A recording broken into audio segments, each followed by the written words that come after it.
أعوذ بالله من الشيطان الرجيم. بسم الله الرحمن الرحيم.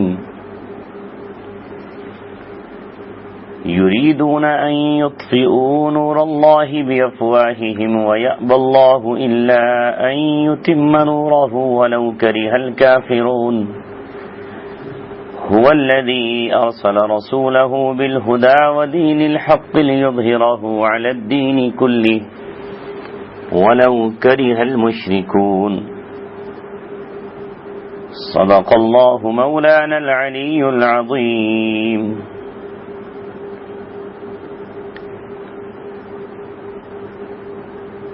اللہ تبارک و تعالی نے ان دو آیتوں میں ایک تو کفار و مشرکین کی اسلام کے خلاف سازشیں اور ان کی جد و جہد اور کوششوں کا تذکرہ کیا، اور دوسرے اللہ تبارک و تعالی نے یہ بات واضح فرمائی کہ رسول اللہ صلی اللہ علیہ وسلم کے بھیجنے کا اور آپ کی بعثت کا اصل مقصد کیا ہے۔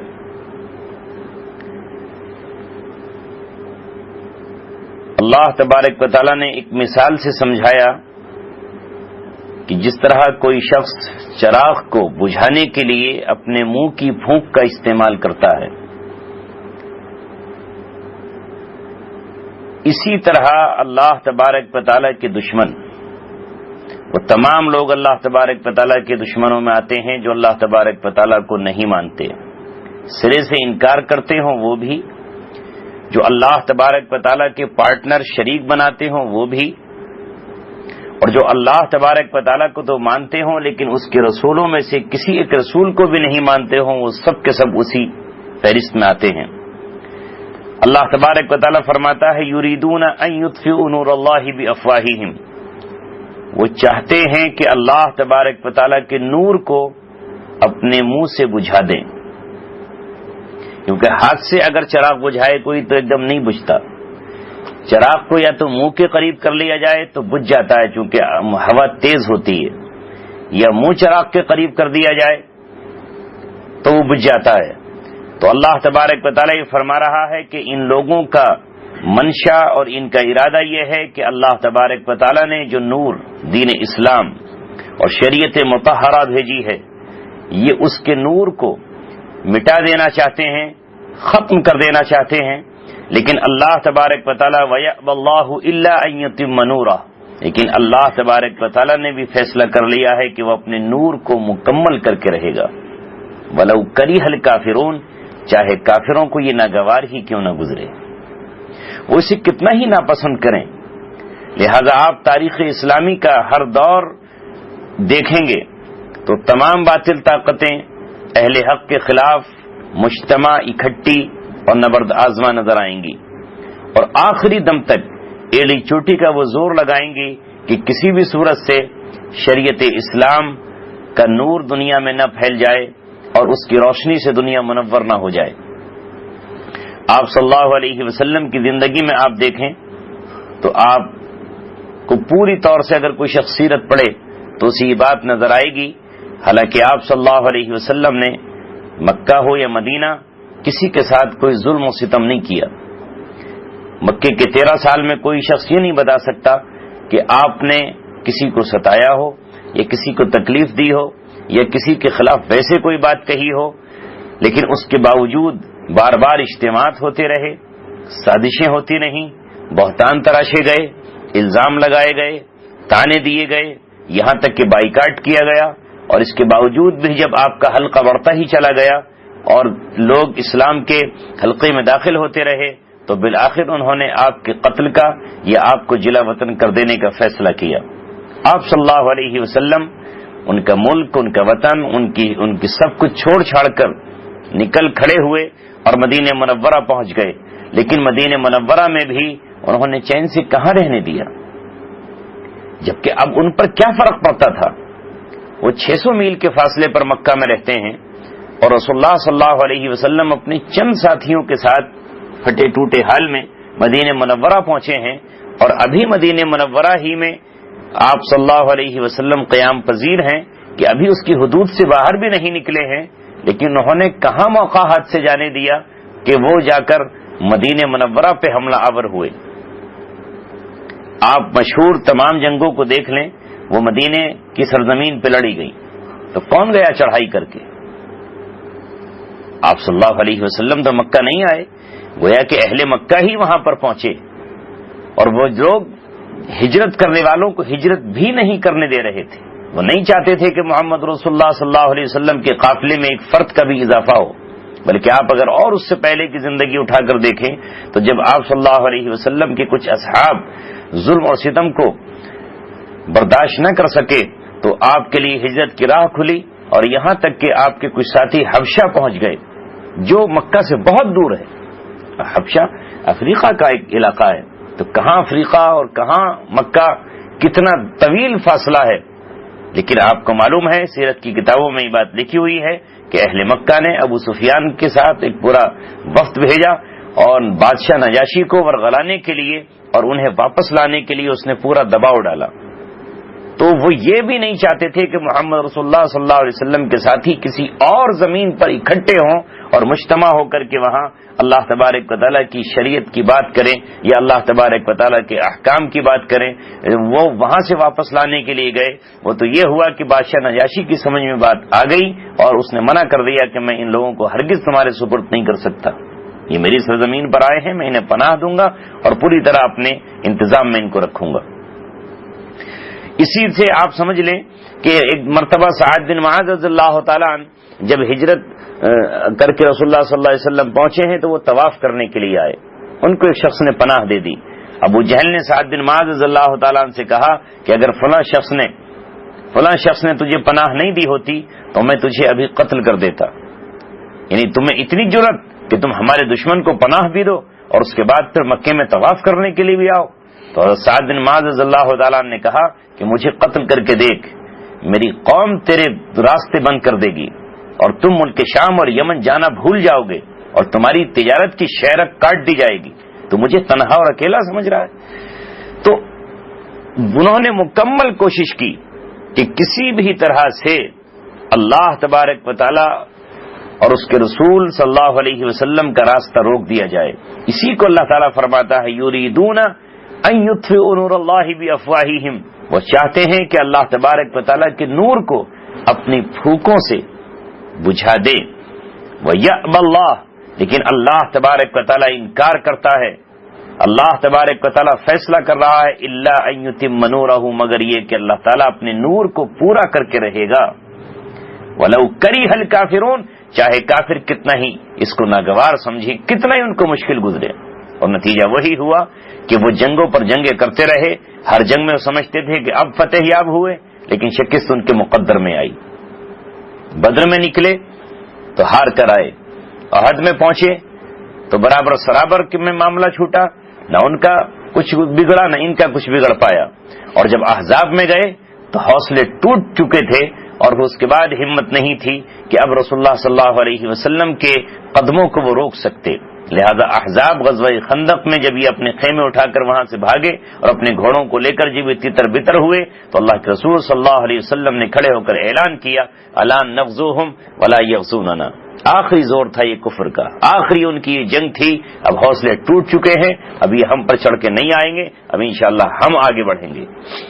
تو اللہ تبارک و تعالیٰ نے جو وعدہ کیا وہ پورا ہوا، اور آپ صلی اللہ علیہ وسلم کی حیات طیبہ ہی میں اور آپ کی زندگی مبارک ہی میں پورا جزیرہ عرب فتح ہو گیا، اور اسلام کی کرنیں، اسلام کا نور جزیرہ عرب کے ذرے ذرے میں پھیل گیا. اور اس کے بعد دور صدیقی اور دور فاروقی اور دور عثمانی اور بعد کے تمام ادوار میں اسلام آگے بڑھتا ہی چلا گیا. حضرت عمر رضی اللہ تعالیٰ عنہ کے دور میں تو فتوحات کا یہ عالم تھا کہ ایک طرف اسلامی سپاہ ایران کی سپر پاور طاقت کو کچل رہی تھی اور دوسری طرف روم کے قیصر اور روم کے علاقے ان سے چھینے جا رہے تھے. ایک طرف ایران کی طرف فوجیں بڑھ رہی ہیں اور دوسری طرف ملک شام اور فلسطین کی طرف آگے بڑھ رہی ہیں. حضرت عمر رضی اللہ تعالیٰ عنہ کے 10 سالہ دور میں دنیا کے چوتھائی حصے پر اسلام کا پھریرا اور جھنڈا لہرا رہا تھا. یہ آیت نہ صرف یہ کہ اس وقت ہی کے لیے ہے بلکہ اللہ تبارک و تعالیٰ نے قیامت تک کے لیے کہا ہے. اور قرب قیامت کے نزدیک وہ دن آنے والا ہے کہ جو اللہ کے رسول صلی اللہ علیہ وسلم نے فرمایا ہے کہ وہ دن آئے گا کہ اسلام ہر کچے مکان تک اور ہر پکے مکان تک پہنچ جائے گا، چاہے وہ مٹی کا بنا ہوا مکان ہو یا وہ کھال کا بنا ہوا خیمہ ہی کیوں نہ ہو، اسلام وہاں تک پہنچے گا بذل ذلیل او بعز عزیز، چاہے جو اس کا منکر ہو اسے ذلیل کر کے اسے اسلام کے تابع کیا جائے، اور یا جو مسلمان رہتا ہے اسے عزت سے سرفراز کر کے کیا جائے۔ وہ وقت آئے گا کہ اسلام مشرق تا مغرب، جنوب تا شمال، دنیا کے کونے کونے میں پہنچے گا، اور کوئی گھر اور کوئی مکان نہیں بچے گا کہ اللہ تبارک و تعالیٰ کا دین اس میں داخل ہو جائے گا۔ یہ اس آیت میں اللہ تعالیٰ نے بیان فرمایا۔ یہاں پر تو لفظ ہے وَلَوْ كَرِهَ الْكَافِرُونَ، اور اسی طرح کے دوسری آیت ہے قرآن کریم میں اللہ تعالیٰ تقریباً 3 مقامات پر یہ بات بیان فرمائی ہے، وہاں ہے وَلَوْ كَرِهَ الْمُشْرِكُونَ، چاہے مشرکوں کو کتنا ہی ناگوار گزرے۔ لہذا جب بھی کبھی اللہ تبارک و تعالیٰ کے کسی نبی نے توحید کا نعرہ لگایا اور دعوت اسلام کو پیش کیا تو سارا باطل و کفر اکٹھا ہوا کہ کسی صورت سے اس کو مٹا دیا جائے، لیکن وہ مٹا نہیں سکے۔ تاریخ اسلام یہی بتاتی ہے کہ وہ خود مٹے اور ختم ہوئے۔ اگلی آیت میں اللہ تبارک و تعالیٰ بیان فرماتا ہے هو الذی ارسل رسولہ بالہدی، وہی ہے اللہ تبارک و تعالیٰ کی ذات کہ جس نے اپنے رسول کو بھیجا ہے بالہدی، ہدایت کے ساتھ، ودین الحق، اور دین حق لے کر۔ ایک ایک لفظ اس کا قابل غور ہے۔ ایک تو یہ کہ اللہ تبارک و تعالیٰ نے اپنے رسول کو بھیجا ہے، محمد صلی اللہ علیہ وسلم کی طرف اشارہ ہے کہ محمد رسول اللہ تبارک و تعالیٰ کے پیغمبر ہیں اور اللہ تبارک و تعالیٰ کی طرف سے ہدایت لے کر آئے ہیں۔ ہدایت نامہ قرآن ہے جو لفظوں کے ساتھ اور اپنے معنی کے ساتھ اور اپنے الفاظ و ترتیب کے ساتھ اترا ہے۔ پھر اس کی تشریحات نبی پاک صلی اللہ علیہ وسلم نے اپنی زبان مبارک سے کی ہیں، جس کو ہم احادیث کہتے ہیں۔ پھر اس کا عملی تطبیق آپ نے زمین پر کی ہے، جسے شریعت کا نفاذ کہتے ہیں۔ تو هو الذی ارسل رسولہ بالہدی، وہی ہے اللہ تعالیٰ جس نے اپنے رسول کو بھیجا ہے ہدایت کے ساتھ۔ اس لیے فرمایا ان ھذا القرآن یہدی للتی ہی اقوم، یہ قرآن کریم بے شک سب سے زیادہ سیدھا راستہ دکھانے والا ہے۔ اس کا ہر حکم بالکل سیدھا اور سچا ہے، جس میں تنگی نہیں ہے۔ اگر کوئی زمانہ یا کوئی قوم قرآن کریم پر عمل کرے تو دنیاوی زندگی امن و سکون کا نمونہ بن جائے اور فتنہ اور فساد زمین پہ باقی نہ ہو۔ زمین پر تبھی فتنہ اور فساد باقی ہوگا جب اللہ تبارک و تعالیٰ کی دی ہوئی ہدایت کے خلاف انسان عمل کرے گا۔ تو ظاہر ہے کہ جب مخالف سمت میں چلے گا تو پھر فتنہ اور فساد تو پھیلنا ہی پھیلنا ہے۔ بالہدی، ہدایت کے ساتھ۔ کہیں قرآن کریم کو کہا گیا ہدی للمتقین، یہ اللہ سے ڈرنے والوں کے لیے ہدایت ہے۔ کہیں فرمایا گیا ہدی للناس، یہ اس میں تمام انسانیت کے لیے ہدایت ہے۔ ہدایت کے معنی ہوتے ہیں گائیڈ لائن، رہنمائی، کہ آپ کو کیسے چلنا ہے، زندگی کیسے گزارنا ہے۔ لہذا قرآن کریم اور ہدایت کے ساتھ اللہ تبارک و تعالیٰ نے بھیجا ہے کہ اب آپ اپنی زندگی کیسے گزاریں گے، آپ کی معیشت کیسی ہو، آپ کی تجارت کن اصولوں پر ہو۔ وہ کون سے اصول ہیں جن پہ تجارت اگر کی جائے گی تو دنیا میں تجارتی اور مالی فساد نہیں ہوگا۔ آپ کی عبادت کیسے ہو، تو یہ سب اللہ تبارک و تعالیٰ نے قرآن کریم کے ذریعے بھیجا۔ لہذا رسول اللہ صلی اللہ علیہ وسلم تشریف لائے اور آپ نے آ کر فرمایا الاسلام یہدم ما کان قبلہ، اسلام نے اپنے سے پہلے تمام چیزوں کو ڈھا دیا، ختم ہو گئی ہیں پچھلی چیزیں۔ اب وہ ہے صحیح جو قرآن کہہ رہا ہے، اب وہ ہے صحیح جو رسول اللہ صلی اللہ علیہ وسلم بتا رہے ہیں۔ اب عبادت ویسے ہی کی جائے گی جیسے نبی پاک صلی اللہ علیہ وسلم نے بتایا ہے۔ انسانوں نے جو طریقے تراش لیے ہیں یا انسانوں نے جو دستور بنا لیے ہیں وہ بالکل غلط ہے۔ دوسری بات کہی وہ دین الحق، اور آپ کو اللہ تبارک و تعالیٰ نے بھیجا ہے اپنے رسول کو دین حق لے کر۔ اور دین حق کیا ہے؟ ان الدین عند اللہ الاسلام، اللہ کے نزدیک دین تو اسلام ہی ہے۔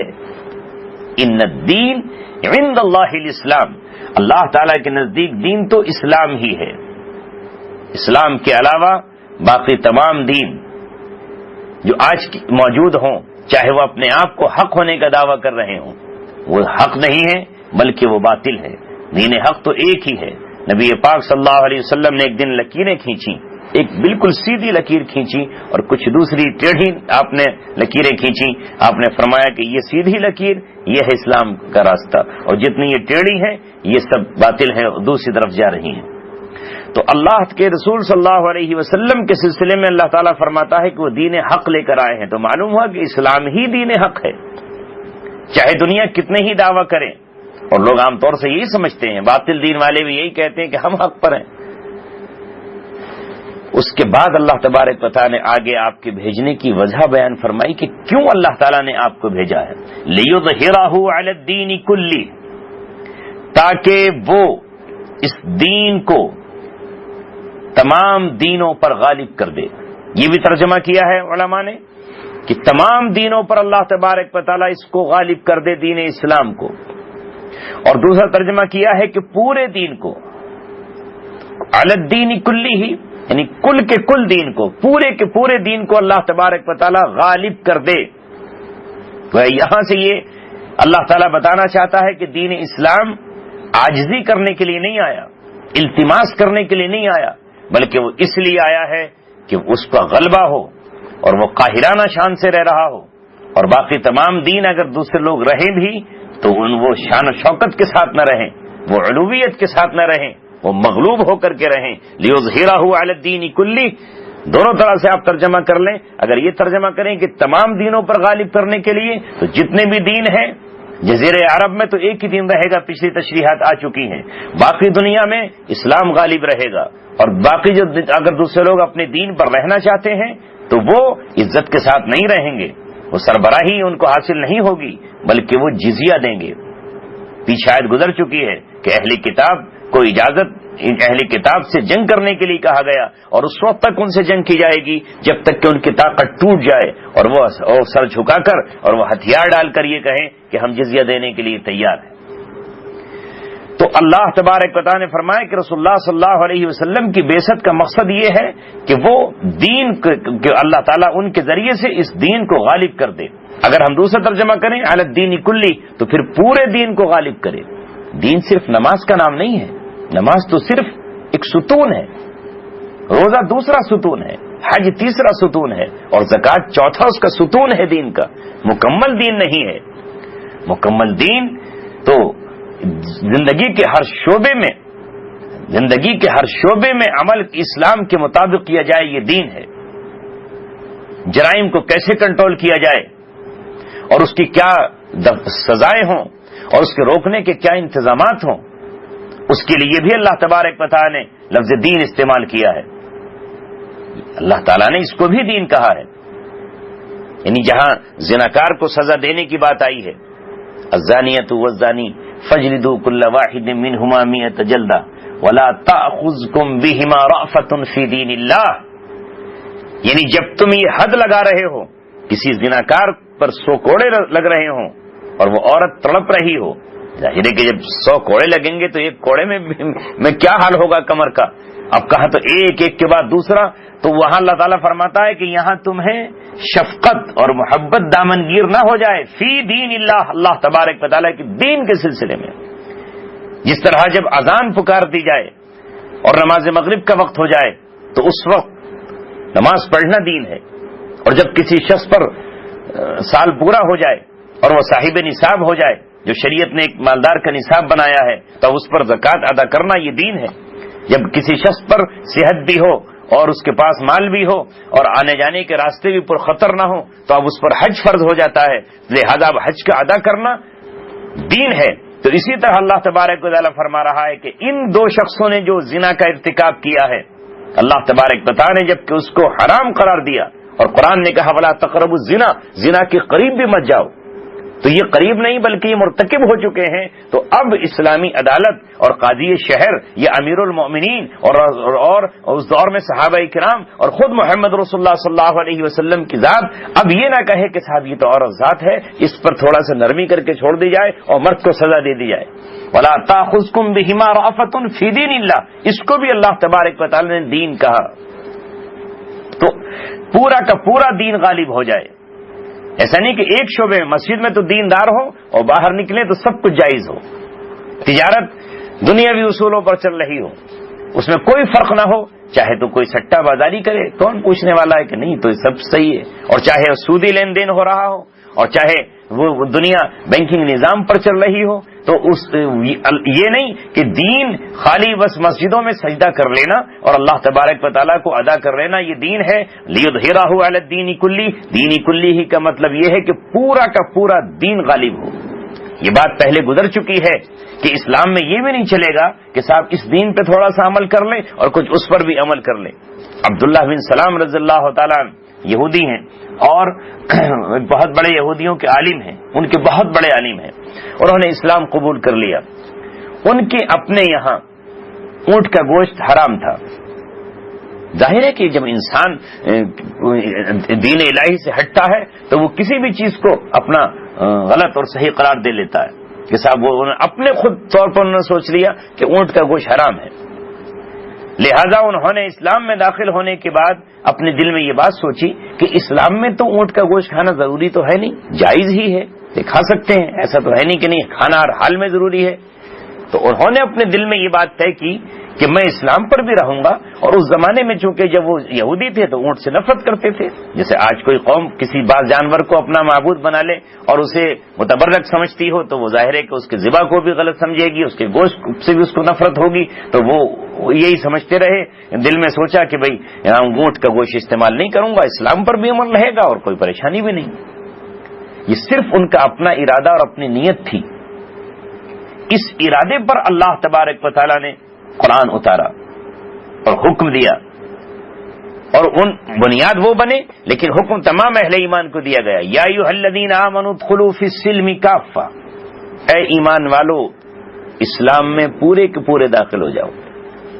دونوں ترجمے اس کے بھی اس آیت کی طرح، پورے اسلام میں داخل ہو جاؤ، یہ نہیں کہ آدھا اسلام اختیار کر لو، یا دوسرا ترجمہ یہ ہے کہ تم پورے داخل ہو اسلام میں، دل، دماغ، نظریں، کان، ہاتھ، پیر سب پورے تمہارے اسلام میں داخل ہوں، یہ نہیں کہ سر تو جھکا دیا۔ خرد نے کہہ بھی دیا لا الہ تو کیا حاصل، دل و نگاہ مسلمان نہیں تو کچھ بھی نہیں۔ تو اس طرح ان کو حکم دیا، اور اللہ کے رسول صلی اللہ علیہ وسلم نے ان کو بلا کر کہا کہ تم نے یہ ارادہ کیا تھا؟ کہا میں نے تو یہ ارادہ کیا تھا کہ تمہاری سلسلے میں یہ آیت آئی ہے، اور پھر وہ حکم قیامت تک کے لیے بن گئے۔ تو اسی طرح اللہ تبارک و تعالیٰ نے یہاں فرمایا کہ محمد رسول اللہ صلی اللہ علیہ وسلم کی بعثت کا مقصد یہ نہیں کہ آپ کسی کونے میں بیٹھ کر عبادت کر لیں، یا آپ چند بیواؤں کی کفالت کر لیں، یا آپ چند یتیموں کی پرورش کر لیں، یا آپ عبادات میں فاقہ کشی کر لیں، یا آپ چلہ کشی کر لیں، یا آپ دنیا کو چھوڑ کر نکل جائیں، بلکہ آپ کی بعثت کا مقصد یہ ہے کہ آپ کا پورا دین غالب ہو اور سارے دین اس کے سامنے مغلوب ہو جائیں۔ اس لیے نبی پاک صلی اللہ علیہ وسلم نے ہجرت کی اور اسی کے لیے جنگیں ہوئیں، اور جنگیں آپ نے اپنے نفس اپنی خواہش سے نہیں کی بلکہ اللہ تبارک و تعالیٰ کا حکم آیا، وقاتل فی سبیل اللہ، اللہ تبارک و تعالیٰ کے راستے میں آپ قتال کیجئے۔ اور جب صحابہ کرام نے اس میں ذرا پسو پیش کی تو اللہ تعالیٰ نے کہا لا تکلف الا نفسک، آپ اپنی ذات پر مکلف ہیں، یہ نہیں جاتے مت جائیں۔ آپ تفسیریں اٹھا کر دیکھ لیں، شبیر عثمانی علیہ الرحمہ نے تفسیر شبیر عثمانی میں لکھا ہوا ہے کہ اس آیت کے اترنے کے بعد جب اللہ نے کہا تکلف الا نفسک، آپ تو اپنی ذات کے مکلف ہیں، تو آپ نے ارادہ کر لیا کہ اگر کوئی بھی نہیں جائے گا تو میں تنہا نکلوں گا۔ کیوں؟ تاکہ ان کا زور، ان کی طاقت کو توڑا جائے۔ وَلَوْ كَرِهَ الْمُشْرِكُونَ، یا اور چاہے مشرکوں کو یہ کتنا ہی ناگوار گزرے، انہیں تو ناگوار گزر رہا تھا، وہ تو کمپرومائز کی باتیں لے کر آ رہے تھے، انہوں نے تو لا کر کے کمپرومائز کا فارمولہ رکھ دیا تھا مکے میں۔ ولید بن مغیرہ نے آ کر آپ سے بار بار کہا تھا کہ بھئی کوئی صلح کا پہلو نکال لیں، کچھ تم دبو اور کچھ ہم دبیں، کچھ آپ نرم ہو جاؤ کچھ ہم نرم ہو جائیں، اور راستہ نکل آئے گا۔ اسی پر اللہ تبارک و تعالیٰ نے نبی پاک صلی اللہ علیہ وسلم سے کہا کہہ دو ان سے یا ایھا الکافرون لا اعبد ما تعبدون، سن لو اے کافرو، میں جس کی بات کرتا ہوں اس کی تم عبادت نہیں کرتے، ولا انتم عابدون ما اعبد، اور میں اور تم عبادت نہیں کرنے والے ہو اس کی جس کی میں عبادت کرتا ہوں. ولا انا عابد ما عبدتم، اور میں عبادت نہیں آج کر رہا ہوں، کل نہیں کروں گا ہی نہیں. یہ جملہ اسمیہ کہلاتا ہے عربی زبان میں، جس میں کنٹینیو پایا جاتا ہے، استمرار پایا جاتا ہے. آج ہی نہیں، کبھی بھی، کسی حال میں بھی میں نہیں عبادت کرنے والا ہوں جن کی تم نے عبادت کی ہے. ولا انا عابد ما عبدتم ولا انتم عابدون ما اعبد، یعنی بار بار تکرار کرائی جا رہی ہے، بار بار کہا جا رہا ہے لکم دینکم ولی دین، تمہارے لیے. یہ دین کے معنی ہے بدلہ، تمہارے لیے تمہارا جزا، تمہارے لیے تمہارا بدلہ ہے، میرے لیے میرا بدلہ ہے. تمہارا ہمارا کوئی نہیں ہو سکتا سمجھوتا. اسی طرح اللہ تبارک و تعالیٰ نے پھر ہدایات دی. ودو لو تدہنوا فیدہنون، یہ چاہتے ہیں کہ آپ بھی تھوڑا نرم پڑ جائیں اور یہ بھی نرم پڑ جائیں. نہیں، فلا تطع المکذبین، آپ جھوٹوں کی اطاعت ہرگز نہیں کریں گے. اور پھر ولید بن مغیرہ جو فارمولہ لے کر آیا تھا، اس پر اللہ تبارک و تعالیٰ کہ ایسا جلال اترا کہ اللہ تعالیٰ اس کا عیب بیان کرتا چلا گیا. اتنے ولا تطع کل حلاف مہین، یہ کمینہ مہین اہانت سے بنا ہے. مہین یہ کمینہ قسمیں کھانے والا، آپ اس کی اطاعت کریں گے. ولا تطع کل حلاف مہین، یہ قسمیں کھاتا ہوا آتا ہے. حماز مشاء بنمیم، چغل خور. اور یہاں تک اللہ تبارک و تعالیٰ نے کہہ دیا بعد ذالک زنیم، یہ حرام زیادہ، اس کا تو ثابت النسب بھی نہیں ہے. یہ آپ سے آ کے یہ کہتا ہے کہ آپ کچھ ہماری بات مان لیں اور ہم کچھ آپ کی بات مان لیتے ہیں. اتنا سخت اللہ تبارک و تعالیٰ نے لہجہ اختیار کیا اور صاف طور پر کہہ دیا اللہ تعالیٰ نے انا نحن نزلنا علیک القرآن تنزیلا، ہم نے آپ پر قرآن نازل کر دیا ہے. فلا تطع منہم آثما او کفورا، تو آپ ان میں سے کسی گناہگار اور کسی کافر کی اطاعت آپ نہیں کریں گے. ہم نے آپ کو بنایا ہے، دنیا آپ کی اطاعت کرے گی. آپ رہنما ہیں، آپ رہبر ہیں، آپ کے پیچھے دنیا چلے گی. یہی وجہ تھی کہ ایک دن حضرت عمر رضی اللہ تعالیٰ تورات کا کہیں سے نسخہ ان کو ملا اور تورات پڑھنے لگے، تورات کی آیات پڑھنے لگے. آپ صلی اللہ علیہ وسلم سر جھکائے ہوئے ہیں، لیکن صحابہ نے دیکھا تو نبی پاک صلی اللہ علیہ وسلم کا چہرہ انور غصے سے تمتما اٹھا.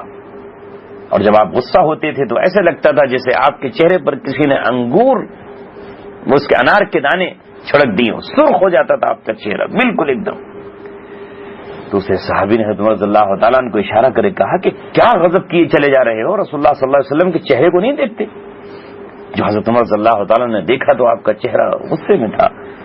اس وقت رسول اللہ صلی اللہ علیہ وسلم فرمایا لو کان موسیٰ حیا، سنو اگر آج موسیٰ علیہ الصلوۃ والسلام بھی زندہ ہوتے تو ان کے لیے بھی گنجائش نہیں تھی سوائے اس کے کہ وہ میری اتباع کرتے. یعنی جن پر تورات اتری ہے وہ بھی اگر آج موجود ہوتے تو اللہ تبارک و تعالیٰ ان کو بھی یہ حکم ہوتا ہے کہ وہ میری اتباع کریں. اور یہی وجہ ہے کہ حضرت عیسیٰ علیہ الصلوۃ والسلام جب قیامت کے نزدیک تشریف لائیں گے تو اپنی شریعت لے کر نہیں، انجیل کی آیات وہ نہیں پڑھیں گے، بلکہ ان کے سامنے قرآن اور رسول اللہ صلی اللہ علیہ وسلم کی شریعت مطہرہ ہوگی اور اسی کے مطابق وہ عمل کریں گے. تو اللہ تبارک و تعالیٰ نے رسول اللہ صلی اللہ علیہ وسلم کو دین حق لے کر بھیجا. اور دین حق اس لیے نہیں کہ دین حق مغلوبیت کی حالت میں دنیا میں زندگی گزارے، بلکہ اس طرح رہے کہ وہ غالب ہو اور غلبے کے ساتھ دنیا میں رہے. باقی دنیا کی قوموں کو بھی جینے کا حق ہے، انہیں بھی رہنے کا حق ہے، لیکن وہ مزاحم نہ ہو، وہ ٹکرائے نہیں، بلکہ ہر طرف غلبہ اسلام کا ہو. اس آیت نے رسول اللہ صلی اللہ علیہ وسلم کی بعثت کے مقصد کو واضح کر دیا اور آپ صلی اللہ علیہ وسلم نے اسی کے تحت اپنی حیات طیبہ میں پورے ارض مقدس کو، جس کو جزیرۃ العرب کہا جاتا ہے، اسے فتح کیا اور دین کو وہاں غلبہ دلایا. ظاہر ہے کہ اللہ تعالیٰ کا یہ کہنا وَلَوْ كَرِهَ الْمُشْرِكُونَ، مشرک تو اسے برداشت نہیں کریں گے.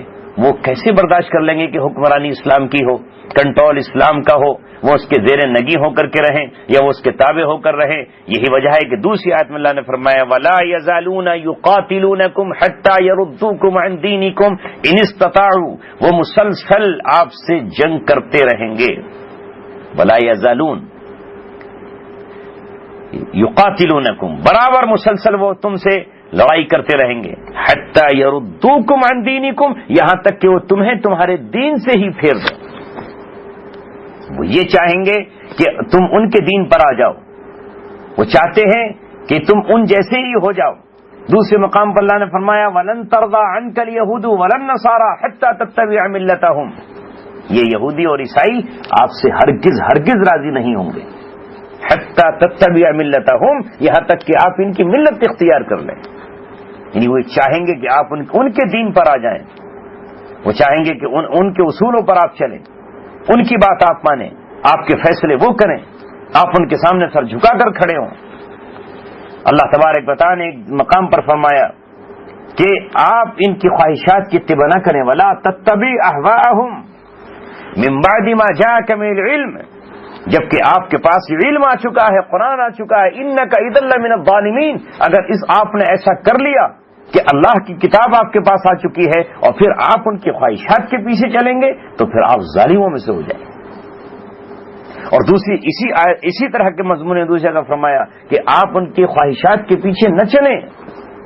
اگر آپ نے ایسا کیا تو مالک من اللہ من ولی ولا نصیر، تو پھر اللہ تعالیٰ کی طرف سے آپ کا نہ کوئی مددگار ہوگا اور نہ اللہ تعالیٰ اور نہ کوئی اللہ کے سوا آپ کا کوئی سرپرست ہوگا.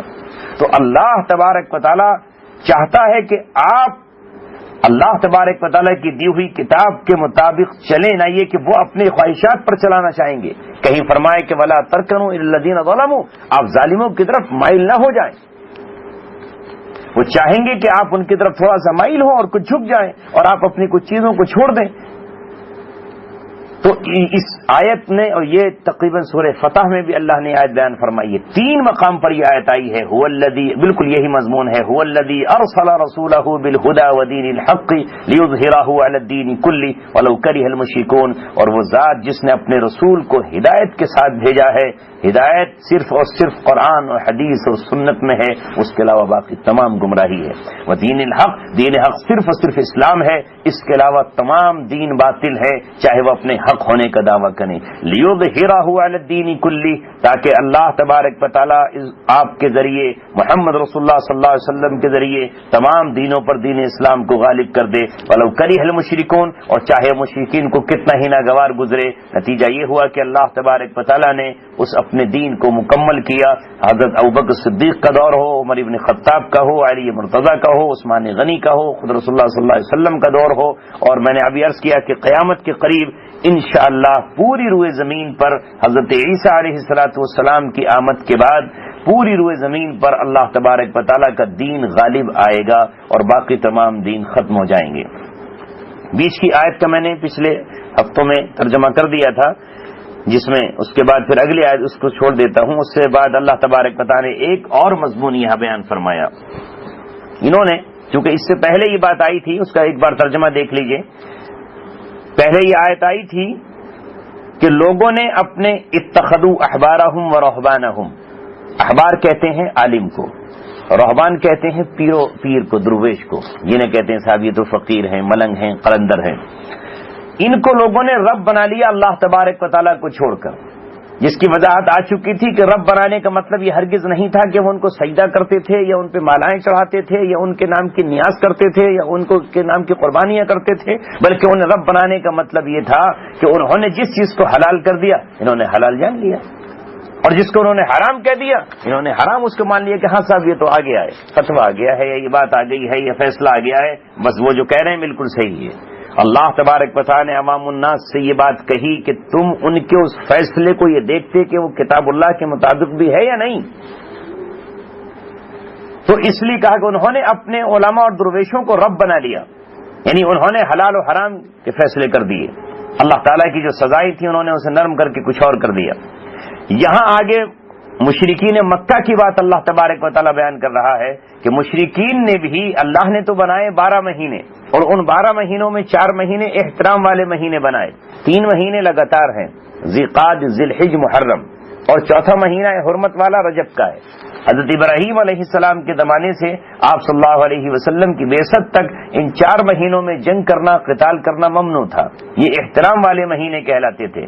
رجب کے مہینے میں عام طور سے عمرہ ہوتا تھا اور ان یہ حج کے مہینے تھے. کیونکہ ذی الحج تو حج کا مہینہ ہے، ایک مہینہ اس سے پہلے کا حرمت والا اور ایک مہینہ محرم کا اس کے بعد والا حرمت والا مہینہ. لیکن انہوں نے، عربوں نے کیا کیا، مشرکین نے کیا کیا، اپنے منشا کے مطابق انہوں نے جب دیکھا کہ کسی قبیلے سے ہماری جنگ چل رہی ہے اور اچانک حرمت والا مہینہ آ گیا تو اس سے بدلہ لینے کے لیے، قتل کرنے کے لیے اعلان کر دیا کہ نہیں، اس سال جو ہے وہ سفر کا مہینہ جو ہے وہ محرم کا کہلائے گا، اور محرم میں بھی جنگ شروع کر دی. تو اس طرح اپنی منشا کے مطابق، یا کبھی انہوں نے جو مہینہ حرمت والا نہیں تھا اسے حرمت والا کہہ دیا، یا جو حرمت والا تھا اس کی حرمت ختم کر دی. ان کے قبیلے کے سردار نے اعلان کر دیا کہ اس سال جو ہے وہ نہیں، ذی القعدہ جو ہے وہ اس کا مہینہ نہیں ہے. تو اس طرح وہ اس کو بدل دیا کرتے تھے. کسی کے مہینے کو انہوں نے تبدیل کر دیا، رجب کے مہینے کو کچھ اور کہہ دیا کہ نہیں یہ احترام والا مہینہ نہیں ہے، اس سے اگلا والا احترام والا مہینہ ہوگا، اس سے پچھلے والا احترام والا مہینہ ہوگا. تو اللہ تبارک و تعالی نے یہاں یہ بات کہی کہ یہ کفر ہے. اللہ تبارک و تعالی نے جن مہینوں کو احترام والا قرار دیا ہے وہی احترام والے ہیں. اب اس کے اعتبار سے وہ کبھی کبھی حج کو ہی بدل دیتے تھے، اسے کبیسہ کہا جاتا تھا. یعنی انہوں نے حج کے قمری چاند کے حساب سے حج کے بجائے اسے سورج کے حساب سے بنا لیا اپنی سہولت کے لیے. کیونکہ اگر چاند کے حساب سے حج کرتے تو حج کا مہینہ کبھی سردی میں آتا، کبھی گرمی میں آتا، تو انہوں نے ایک فکس کر دیا کہ بس اس مہینے میں ہوگا. اس کو کبیسہ کہتے تھے. لہذا 33 سال میں حج، 33 سال تک حج جو ہوتا وہ ان تاریخوں میں ہوتا ہی جو حج کی تاریخ ہے. 34ویں سال میں جا کر کے پھر وہ حج ہوتا تھا اصلی. اب ان دنوں میں جو حج کے ایام تھے، یہی وجہ ہے کہ نبی پاک صلی اللہ علیہ وسلم نے جس سال حجۃ الوداع فرمایا ہے، آپ نے جو حج کیا ہے، وہ عربوں کے یہاں بھی حج کا مہینہ تھا اور شرعاً بھی حج کا مہینہ تھا. اس لیے آپ نے فرمایا کہ قد استدار، کہ ان الزمانہ قد استدار کہیئتہ یوم خلق السماوات والارض. آج زمانہ گھوم کر اپنی اس حالت پہ آ گیا ہے جس حالت پر اس کو اللہ تبارک و تعالی نے آسمان و زمین کو پیدا کیا ہے. تو اللہ رب العزت یہاں یہ بیان فرما رہا ہے کہ جیسے ان کے علماء کو اور ان کے درویش کو کسی حرام کو حلال کرنے کا حق نہیں، اسی طرح قریش مکہ کو بھی حرام کو حلال کرنے کا حق نہیں. اور یہ خالی معمولی معاملہ نہیں ہے بلکہ یہ کفر میں مزید اور زیادتی ہے. یہ بات اللہ نے بیان کی. ان عدت الشہور عند اللہ 12 شہرا فی کتاب اللہ. بے شک اللہ تبارک و تعالی کے نزدیک مہینے تو 12 ہی مہینے ہیں. 12 ہی مہینے ہیں فی کتاب اللہ، اللہ تبارک و تعالیٰ کے قانون میں، یا اللہ تبارک و تعالیٰ کی کتاب میں. یوم خلق السماوات والارض، جس دن سے اللہ نے زمین و آسمانوں کو بنایا ہے. منہا 4 حرم، ان میں 4 مہینے حرمت والے ہیں. ذالک الدین القیم، یہی دین صحیح ہے یا یہی صحیح حساب ہے جو اللہ تبارک و تعالیٰ فرما رہا ہے. فلا تظلموا فیہن انفسکم، تو ان مہینوں کے سلسلے میں اپنی جانوں پہ ظلم نہ کرو. کیونکہ اگر تم ان کو آگے پیچھے کرو گے اپنی منشا کے مطابق، کبھی انہیں تجارت کرنی ہوتی تو اس طرح کر لیتے، کبھی حج کو آگے پیچھے کرنا ہوتا تو اس طرح کر لیتے. اس کے بعد اللہ تبارک و تعالیٰ نے ایک اور حکم دیا. یہ حکم پچھلی امتوں میں تھا کہ اب حرمت والے مہینوں میں جنگ نہیں کریں گے، لیکن محمد رسول اللہ صلی اللہ علیہ وسلم کو اب حکم مل گیا کہ اب حرمت والے مہینوں میں بھی آپ جنگ کر سکتے ہیں. اس آیت سے وقاتل المشرکین کافۃ کما یقاتلونکم کافہ، وہ یہ حرمت ختم ہو گئی. اب اسلامی جنگ ان 4 مہینوں میں بھی ہو سکتی ہے. لہذا رسول اللہ صلی اللہ علیہ وسلم نے جو طائف کا محاصرہ کیا فتح مکہ کے بعد، مکہ رمضان میں فتح ہوا، اس کے بعد آپ صلی اللہ علیہ وسلم نے جو طائف کو گھیرا ہے تو وہ ذیقات کا مہینہ تھا جو حرمت والا مہینہ ہے، اور 40 دن مسلسل نبی پاک صلی اللہ علیہ وسلم نے ان کے قلعے کا گھیراؤ رکھا. تو ثابت ہوا کہ آپ صلی اللہ علیہ وسلم اس آیت کے بعد اب وہ حرمت ختم ہو گئی جو پہلے تھی. اب حرمت والے مہینوں میں بھی جنگ ہو سکتی ہے. بعض علماء یہ بات کہتے ہیں کہ ان حرمت والے مہینوں میں مسلمانوں کو یہ چاہیے کہ وہ اپنی طرف سے شروعات نہ کریں، لیکن اگر دشمن شروعات کر دے تو پھر وہ ہاتھ پہ ہاتھ دھرے بھی نہ بیٹھے رہیں. اللہ تعالیٰ نے فرمایا الشہر الحرام بالشہر الحرام والحرمات قصاص، شہر حرام کے بدلے میں ہیں. اگر وہ احترام نہیں کر رہے ان مہینوں کا تو ظاہر ہے کہ والحرمات قصاص، اور حرمتوں میں بھی بدلہ ہے. تو اگر وہ شروعات کریں تو اب تو مت دیکھو کہ صاحب رجب کے مہینے کے بعد ہم شروعات کریں گے. اب رجب کے مہینے میں بھی جنگ ہو سکتی ہے. اب لوگوں کو تو چونکہ معلوم نہیں ہے، لوگ کہتے ہیں صاحب رمضان میں بھی ہو رہی ہے. نہیں، لوگ کیا کہتے ہیں رمضان میں بھی جنگ ہو رہی ہے. ارے بھائی رمضان میں ہی تو جنگیں ہوئی ہیں، 17 رمضان کو جو ہوئی غزوہ بدر، اب لوگوں کو معلوم نہیں ہے، اخبارات میں چھپ گیا کہ سامنے رمضان میں تو نہیں ہونی چاہیے، تو رمضان میں بھی ہو چل رہی ہے۔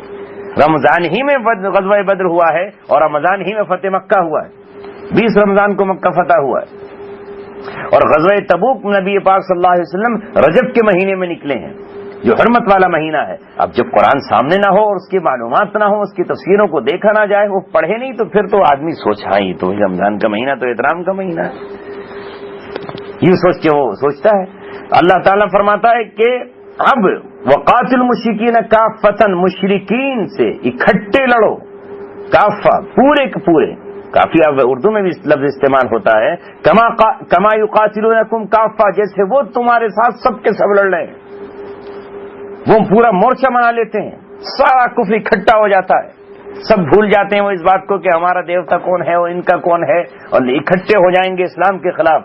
تو اللہ تعالیٰ مسلمانوں کو حکم دے رہا ہے کہ پھر تم کیوں اکٹھے نہیں ہوتے، تم بھی ان کے خلاف اکٹھے ہو، کما یقاتلونکم کافہ، جس طرح وہ اکٹھے ہو کر تم سے لڑ رہے ہیں، اسی طرح تم بھی اکٹھے اور مجتمع ہو کر کے ان سے لڑو۔ اس آیت کے بارے میں حضرت مولانا ادریس صاحب لکھتے ہیں معرف القرآن میں کہ اس آیت نے پچھلی 70 آیتوں کو جن میں قتال سے روکا گیا تھا منسوخ کر دیا، اور یہ قرآن کریم کا انداز ہے اور یہ شریعت مطہرہ ہے کہ شریعت نے مدینہ منورہ میں جا کر پچھلی بعض ان چیزوں کو جو پہلے جائز تھیں ان کو بعض کو ناجائز کیا، اور بعض جو ناجائز تھیں انہیں جائز کر دیا۔ یعنی رسول اللہ صلی اللہ علیہ وسلم کی مدنی زندگی سے مکی زندگی کے بعض احکامات منسوخ ہوئے، جیسے شراب کے سلسلے میں پہلے وہ جائز تھی اور مدینہ میں پہنچ کر کے وہ ناجائز ہو گئی۔ پہلے کافروں سے ان کی عورتوں سے نکاح حلال تھا، لیکن مدینہ منورہ میں جب وہ آیت آ گئی کہ کوئی مومن کا نکاح کسی مشرک اور کافرہ سے نہیں ہو سکتا، تو پھر وہ منسوخ ہو گئی، وہ پہلا والا حکم منسوخ ہو گیا۔ وَاعْلَمُوا أَنَّ اللَّهَ مَعَ الْمُتَّقِينَ، اور جان لو کہ اللہ تبارک و تعالی ان کے ساتھ ہے جو اللہ سے ڈرتے ہیں، یعنی ہر اعتبار سے آپ تقوی اختیار کریں، جو کہ بات جب جنگ کی آئی تو ظاہر ہے کہ جنگ ایسی چیز ہے کہ یہاں آدمی جذبات پر قابو نہیں پاتا، کیونکہ جب اس کے پاس اسلحہ ہے، ہتھیار ہے اور وہ میدان میں کھڑا ہوا ہے تو ہو سکتا ہے کہ وہاں وہ اپنے نفسانی خواہشات پہ عمل کر لے، اس لیے کہا کہ نہیں، یہاں بھی تمہیں تقوی اختیار کرنا ہے، اصول اسلام کے جو اصول جنگ ہیں ان کے خلاف آپ کو نہیں کرنا، اسلام کے جو اصول جنگ ہیں آپ ان کے خلاف نہیں کریں گے۔ اس لیے ان اللہ مع المتقین، اللہ تبارک و تعالیٰ جیسے صبر کرنے والوں کے ساتھ ہے ویسی تقوی اختیار کرنے والوں کے ساتھ ہے۔ اب آپ کا دل چاہ رہا ہو کہ نہیں ہم یہ کر گزرے، لیکن اگر اسلام کی اجازت نہیں ہے تو آپ کو وہ نہیں کرنا۔ انما النسیء زیادۃ فی الکفر، اللہ تعالیٰ نے فرمایا کہ یہ آگے پیچھے کر دینا مہینوں کو، نسی آگے پیچھے کر دینا، زیادۃ فی الکفر، یہ کفر میں زیادتی ہے۔ اللہ نے جسے حرام قرار دیا جس مہینے کو وہی حرمت والا بنے گا، اور جسے نہیں قرار دیا ہے وہ حرمت والا نہیں ہو سکتا۔ تو تمہارا ایسا کرنا بالکل اسی طرح ہے جس طرح عیسائیوں کے درویشوں نے کیا اور یہودیوں کے عالموں نے کیا اور مشرکین کے سرداروں نے کیا، یہ کفر ہے۔ اللہ تبارک و تعالیٰ کی حلال کسی چیز کو کوئی حرام نہیں کر سکتا اور حرام کو کوئی حلال نہیں کر سکتا۔ یضل بہ الذین کفروا، جس کے ذریعے سے کافروں کو بھٹکایا جاتا ہے، گمراہ کیا جاتا ہے۔ یحلونہ عاما، کسی سال یہ اس مہینے کو حلال قرار دیتے ہیں، ویحرمونہ عاما، اور پھر اسی کو اگلے سال حرام قرار دے دیتے ہیں۔ لیواطئوا عدۃ ما حرم اللہ، تاکہ جو مہینے اللہ نے حرام کیے ہیں ان کو شمار کر لیں۔ کبھی 4 تو حرام کیے، 4 کر لیتے ہیں۔ جیسے آج کے دور میں کہنے لگے کہ صاحب روزی تو 30 دن کے رکھنے، کبھی کبھی رکھ لو، ایسا نہیں ہو سکتا۔ سب حج ہی تو کرنا ہے، کیا ضروری ہے کہ ذی الحجہ میں ہی حج ہوگا؟ شوال میں کر لیں اپنی صورت کے اعتبار سے، نہیں کر سکتے۔ ساری دنیا کے لوگ اکٹھے ہو جائیں اور سارے اہل اپنے قلم سے فتویٰ دے دیں تب بھی نہیں ہو سکتا۔ تو اللہ ایسا کرتے ہیں اس لیے تاکہ وہ اللہ نے جو حرام کیے ہیں 4 مہینے، یہ ان کی مدت شمار کر لیں۔ فَيُحِلُّوا مَا حَرَّمَ اللَّهُ، تو جو اللہ نے حرام کیا ہے اسے حلال قرار دیتے ہیں۔ زُيِّنَ لَهُمْ سُوءُ أَعْمَالِهِمْ، ان کے برے اعمال ان کے سامنے خوبصورت بنا دیے گئے۔ شیطان یہی تو کرتا ہے، شیطان یہی تو کرتا ہے کہ وہ اللہ کی حرام کی ہوئی چیزوں کو حلال ٹھہرا دیتا ہے۔ آج زمانے میں کیا ہو رہا ہے؟ یہی تو ہے کہ شراب کی حرمت لوگوں کے ذہنوں سے نکل گئی کہ یہ حرام بھی ہے، اس کے نام بدل دیے گئے، رسول اللہ صلی اللہ علیہ وسلم نے فرمایا کہ ایک وقت آئے گا کہ لوگ شراب پیئیں گے، یشربون الخمر ویسمون بغیر اسمہا، اور اس کا نام چینج کر دیں گے، نام تبدیل کر دیں گے، وہ خمر نہیں ہوگی، وہ انگلش شراب ہوگی، اس کے الگ الگ نام رکھ دیے جائیں گے۔ آج دیکھیں آپ کفر تو سمجھتے ہی نہیں اسے حرام، اور کتنے مسلمانوں کے طبقات ایسے ہیں کہ ان کو کہا جا رہا ہے کہ نہیں صاحب وہ تو پہلے زمانے کی بات تھی، یہ تو دواؤں کی شکل میں آ رہی ہے، اس سے تو صحت مند ہوتا ہے انسان، یہ شراب کہاں ہے، اور اس طرح لوگ چلا رہے ہیں۔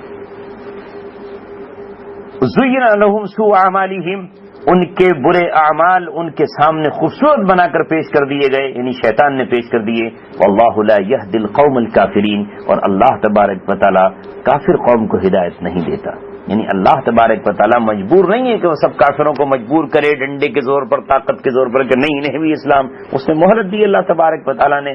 اللہ تبارک و تعالی ایسے لوگوں کو جو کھلے عام اللہ تعالی کی بات نہیں مان رہے ہوں، انہیں اللہ تبارک و تعالی کا دستور نہیں ہے کہ انہیں ہدایت دے۔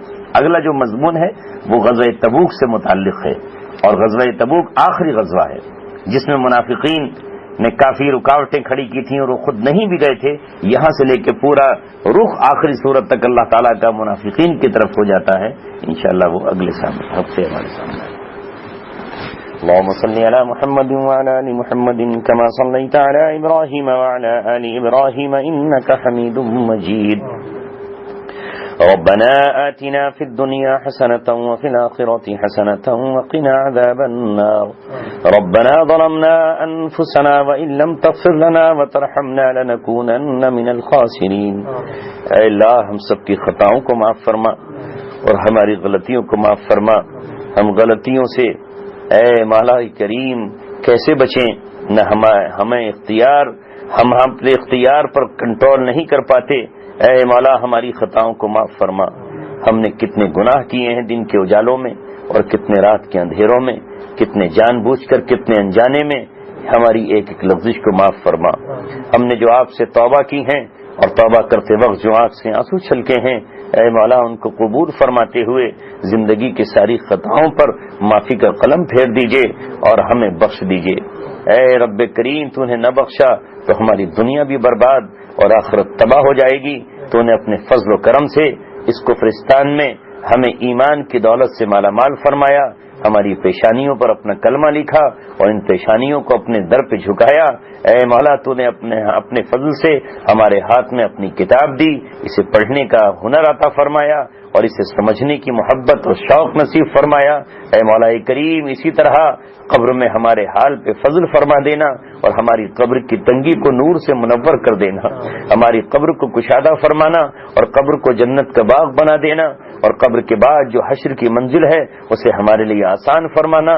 جس طرح تو نے دنیا میں ہمیں نعمتوں سے مالا مال فرمایا ہے، آرائش آسائش نصیب فرمائی ہیں، آرام اور سکون دہ سواریاں اور گھر نصیب فرمائے ہیں، اسی طرح کل ہمیں قیامت میں نور کے ممبر نصیب فرمانا، اپنے عرش کا سایہ عطا فرمانا۔ اے مولا اس دن رسول پاک صلی اللہ علیہ وسلم کے ہاتھوں جام کوثر ہمیں نصیب فرمانا، اور اس دن سے پہلے اس دنیا میں ہمیں ایسے اعمال کرنے کی توفیق عطا فرما کہ ہم آپ کے سامنے ہاتھ پھیلانے کے قابل ہو سکیں، ہمارے جسم پر اسلام کے لیے قربانی کا کوئی نشان دنیا ہی میں جاری فرما جس کو کل قیامت میں ہم دکھا سکیں۔ اے مولا ہمیں جنت الفردوس اور سب سے اعلیٰ جنت نصیب فرمانا، جنت کے چشمے اور جنت کی وادیاں ہمیں نصیب فرمانا۔ اے اللہ ہمیں جہنم کے عذاب سے محفوظ رکھنا، عذاب نار سے ہماری حفاظت فرمانا، اور اس دن کی جس دن سورج بہت تپش کے ساتھ ہوگا اس دن عرش کا سایہ ہمیں نصیب فرما دینا۔ اے مولا ہماری دنیا بھی بنا دیجئے اور ہماری آخرت